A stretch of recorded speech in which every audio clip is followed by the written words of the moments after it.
Който иска да не ме чува, да не ме слуша.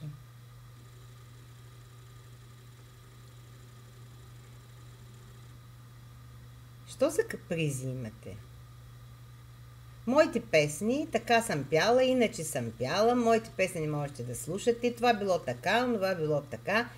Кой ви кани, бе? С бъклица да ви кана, с винци, да ви правя баничка. Ходете си из интернета, штракайте си каквото искате. Надувала съм главата, на кого, на сила не мога. Който иска го слуша, който не иска се заминава. Я ли злобейте? Няколко умните тук, където ви правят хората клиповете. Не е ли ви срам? Такива като Иска, като нейният там Антуан. Не ме интересуват вашите расови неща. Нито па ще ме плащате повече с съдилище и с всичко. Това е глупост. Какво искате от мене? Кажете какво искате. Искате да ме няма. Споко почакайте, по-стара съм от вас. Ще живеете повече от мен. Това не ви ли е достатъчно? Мисля, че ви е достатъчно. Но не. Злобата във вас напира и някой все ще ми я сервира. Аз стига вече. Гледайте си в вашата паница. То не беше изтривани, то не беха доклади, то не беше, не знам какво не беше, бе. Побъркахте и самите управители там на Ютуб, бе. Пъхали сте се вътре с връзки няколко човека и от България. Спрете се! На колко години съм? Не мога да правя кариера, споко. Нито мога да влеза в тъпия ви интелект или в Пайнер там и другите порно компании. Под нивото са ми. Не, няма да стане така. Давайте ме където искате. И спрете с заплахите. И най-вече да обиждате и дъщеря ми. Ако нямате деца, ясна ми е работата. Но ако имате и правите тия кощумства относно моите деца, пък и малкото, дюстабан ще го наричате, дъщеря ми, кой знае каква била там в Пайнер, прогонили е така.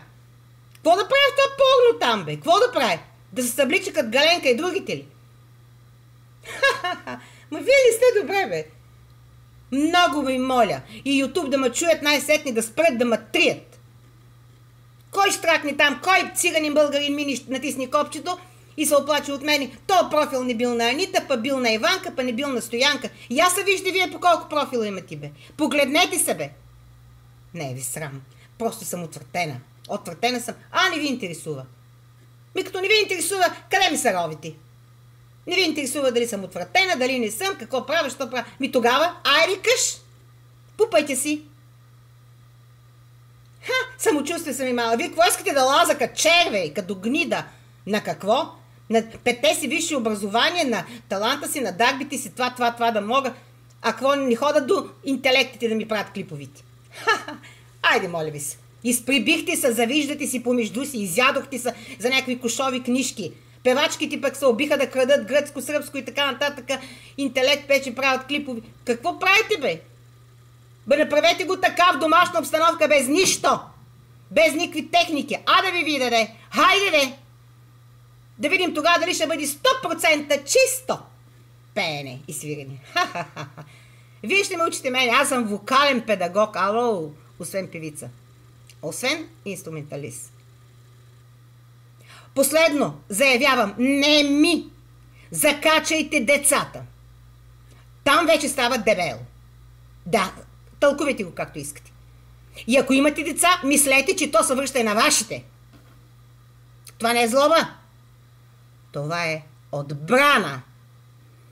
Отбрана. Няма да намесвам Путин и политиката му, дет се отбранява той или напада вече, защото се отбранява. Това не. Това е моето лична отбрана. Майка съм. Майка и от тези истински те. Чао!